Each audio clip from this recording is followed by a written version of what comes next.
অনেকটা ভয়ে ভয়ে সামনের দিকে যাচ্ছি, জানি না কি আছে কপালে। সকাল থেকেই কিন্তু যাবো যাবো করে এই হলো প্রায় 2 ঘন্টা, কারণ 1.5 ঘন্টা থেকে বেশি এক বিন্দুও জল দেয় না। সত্যি আজকে আমার কপালে লক্ষ্মী আছে, না হলে 1 ঘন্টা বা 1.5 ঘন্টার বেশি কিন্তু 1 মিনিটও জল দেয় না। কিন্তু আজকে দেখলাম কি 2 ঘন্টা হয়ে গেল জল এখনো আছে। এতক্ষণ যে বলছিলাম সেটা আমি গতকালকের কথা বলছিলাম, কারণ গতকালকে সকাল 8টার সময় জল এসেছিল আর 8টা থেকে 9টা, 9টা থেকে 10টা, 2 ঘন্টা জল ছিল। জলটা যদি তুলতে না পারতাম তাহলে আমাকে পাশের বাড়ি থেকে জলটা আনতে হতো। অম্বাবুচি লেগে গেলে যেহেতু ঠাকুর করে আর জল তোলা যায় না, সেই জন্য অম্বাবুচি লাগার আগেই কিন্তু আমাদের জলটা তুলে রাখতে হয়।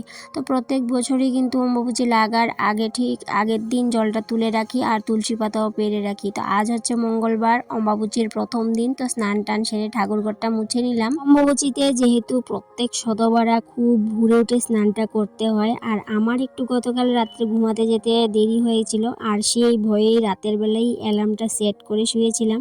আর সকালবেলা সকালবেলা কি ভোরবেলা উঠে কিন্তু রান্নাঘরের বাইরের যত কাজবাজ ছিল সমস্ত কিছু সেরে নিয়েছি, ঘর দুয়ার মুছে নিয়েছি, তারপরে স্নান সেরে ঠাকুরঘরটাও মুছে নিয়েছি।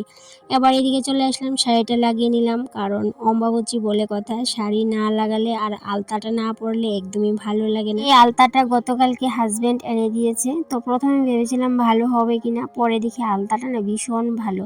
মানে এই যেভাবে দিচ্ছি এত সুন্দর কালার কি বলবো। তবে অন্য বছর যে আলতা আমি ইউজ করি সেই আলতাগুলো অতটাও ভালো থাকে না, কিন্তু এই আলতাটা এত ভালো। বছরে একবারই এই অম্বাবচীর সময় আলতা পরা হয়, কিন্তু সারা বছর চলে যায় আর আলতা পরা হয় না। তবে হ্যাঁ, বৃহস্পতিবারে মাঝে মধ্যে পরতে ইচ্ছে করে, কিন্তু এতদিন পর্যন্ত আমার কাছে আলতা ছিল না।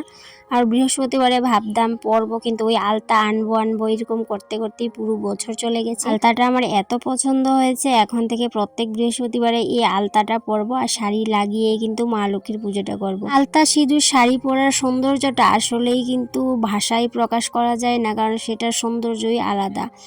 যাই হোক, এদিকে আমার ঠাকুরঘরে শুকিয়ে গেছে, আর এখন আমি ফুলগুলো তুলে পূজার যোগাযান্তিটা আস্তে আস্তেই করে নেব, কারণ যেহেতু সকাল 8টা এখনো বাজেনি। সকাল 8টা পর্যন্ত নাকি বাল্য পূজা, সেই জন্য আমি বাল্য পূজাটা আর করছি না, সেই জন্য 8টার পরেই পূজাটা দিচ্ছি। তবে হ্যাঁ, আজকে তো আম দুধ দিতে হয়। তবে অনেকেই আজকে আবার আম দুধ দেবে না, প্রথম দিন যেহেতু মঙ্গলবার পড়েছে, আবার অনেকেই দেয়।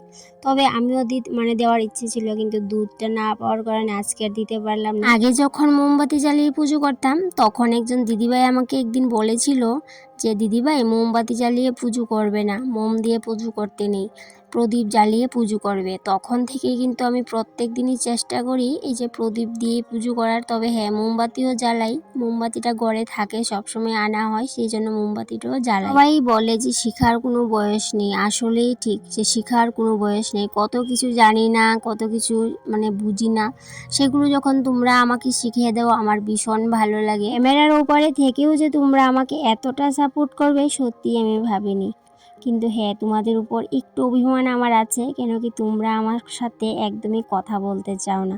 এই যে মনে হলে মাঝে মধ্যে একটু একটু কথা বললো, কিন্তু প্রত্যেক দিনই আমার কাজকর্ম করার সাথে সাথে পাশাপাশি তোমাদের সাথে আমি গল্প করি, কথা বলি, কিন্তু তোমরা আমার সাথে একদমই কথা বলো না। তোমাদের সাথে গল্প করতে করতে আমার পুজোটাও কমপ্লিট হয়ে গেল, আর এখন বাজে সকাল 9টা, যেতে হবে ডিউটিতে, সেই জন্য একটু তাড়াহুড়োই করছিলাম। সকাল সকাল পুজোটা করে নিতে পারলে ভীষণই ভালো লাগে, মনে হয় সংসারের অর্ধেক কাজ আমার কমে গেছে। তো এখন যাব রান্নাঘরে, ওই যে বললাম ডিউটিতে যেতে হবে। আমরা যতই যা করি না কেন, রান্নাঘরে ঠিক সময় মতন গিয়ে কিন্তু হাজিরাটা দিতে হয়। যতই ভেবে রাখি যে সমস্ত কাজ গুছিয়ে পর পর সমস্ত কাজ করব, কিন্তু এক এক দিন এমন হয় যে এমন এলোমেলো লেগে যায়, তো কোনো কাজের কুলকিনারা পাওয়া যায় না। সেদিনকে 1000টা কাজ এক সাইডে রেখে আমাকে আমার এই ভাঙা রান্নাঘরে আগে তড়িঘড়ি করে যেতে হয়। আসলে এই রান্নাঘরের কাজগুলো খুবই ইম্পর্টেন্ট। তুমি অন্যান্য কাজগুলো একটু পর করলেও হবে, কিন্তু রান্নাঘরের কাজগুলো, যেমন ছেলে এখন যাবে স্কুলে, ওকে টিফিনটা বানিয়ে দিতে হবে, ওর খাবার রেডি করে দিতে হবে। এইভাবেই আমরা দেবী দুর্গার মতো 10 হাত লাগিয়ে এই সংসারের কাজগুলো করি, রান্নাঘরের কাজগুলো সামলাই, সংসারের অন্যান্য কাজগুলো সামলাই। এই সংসারের কাজগুলো সামলাতে আমরা অনেক সময় হিমশিমও খেয়ে যাই, আর এই হিমশিম খেয়েও কিন্তু নিজের মধ্যে ধৈর্য, ভালোবাসা আর বুদ্ধি দিয়ে সংসারের কাজগুলোকে অনায়াসে আমরা করে ফেলি। বিরক্তিকর কাজটাও যে একটা সময়ের পর আমার এতটা ভালো লাগবে আগে ভাবিনি কখনো। এই যে রুটি বানানোটা এত এতটাই অসহ্য কাজ ছিল আমার কাছে। এখন কিন্তু সময়ের সাথে সাথে এই কাজটাও কিন্তু আমার ভীষণ ভালো লাগে করতে। রুটি করতে যতখানি না কষ্ট, তার থেকে বেশি কষ্ট রুটি করার পর যে একটা অবস্থা হয়ে থাকে সেটা পরিষ্কার করা। আমি মনে করি রুটি করার চাইতে এটাই বেশি কষ্টকর কাজ। তো যাই হোক, এদিকে পরিষ্কার পরিচ্ছন্ন কিছুই করিনি, তার আগে ছেলের জন্য একটু ভাত নিয়ে নিলাম আর ও খেয়ে বেরিয়ে যাচ্ছে। আজকে ভাবছি নিজের জন্য একটু স্পেশাল করে চা করব। ছেলেকে গাড়িতে উঠিয়ে দিয়ে এসে নিজের জন্য একটু স্পেশাল চা বসিয়ে দিলাম। শুধুমাত্র দুধের মধ্যে চা পাতা দিয়ে চা করবো, এটার মধ্যে কোনো জল নেই, কিছু নেই। আর এই চা খেয়ে আমার যা হবার হয়েছে, এই যে চাটা খেতে গিয়ে আমার জিভ পুড়ে গেছে, মানে এমন অবস্থা হয়ে গেছে, মুখের ভিতরে ঠসা ফুটে গেছে। এখন পর্যন্ত আমি ভালোভাবে কিছুই খেতে পারছি না আজকে পর্যন্ত। মানে এই গরম চাটা মুখে দেওয়ার পর আমার মুখটাই পুড়ে গেছে, মানে এতটাই গরম ছিল চাটা। কতটা শখ করে চাটা করেছিলাম স্পেশাল করে, আর এই চাটা যে আমার মুখটা পুড়িয়ে দেবে বুঝতেই পারিনি। তো চা খাওয়ার পর রান্নাটা বসিয়ে দিলাম। রান্নাটা যদি সময় মতো না করি তাহলে তো ওভার টাইম করতে হবে। যতই যা করি না কেন, রান্নাঘর থেকে কখনোই কিন্তু আমাদের ছুটি নেই। রান্নাঘরের কাজ কমপ্লিট করো তারপর ছুটি। এদিকে ডাল বসিয়ে দিয়েছি আর এদিকে গ্যাসে বসিয়ে দিয়েছি ভাত। তার আগে ছেলেকে ভাত খাইয়ে দিয়েছিলাম, সেটা আমি কুকারে একটু ছেলের জন্য করে নিয়েছিলাম। এদিকে হাজবেন্ড আবার আমাকে অনেকটাই হেল্প করেছে আজকে। সকালবেলা এই বাস্কগুলোকে কেটে ধুয়ে গেছে, আর এদিকে সকালবেলা ছেলের জন্য আলু ভর্তা করার জন্য আলু সিদ্ধ করে গেছিল।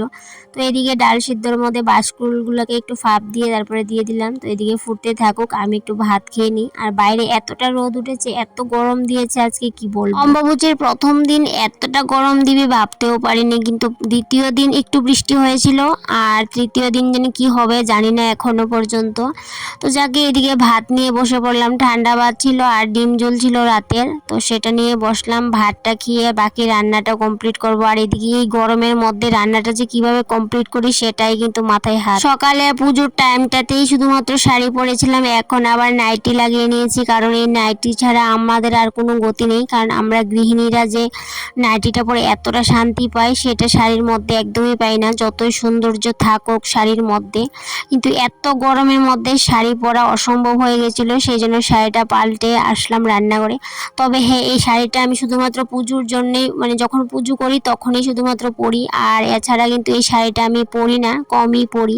তো সেই জন্য শাড়িটা চেঞ্জ করে নিয়েছি। তারপরেও ভেবেছিলাম যেহেতু অম্বুবাচী আমি শাড়িটাই অন্য শাড়ি পরে থাকবো, কিন্তু গরমের যন্ত্রণা আমি কিন্তু শাড়িটা আর পরিনি।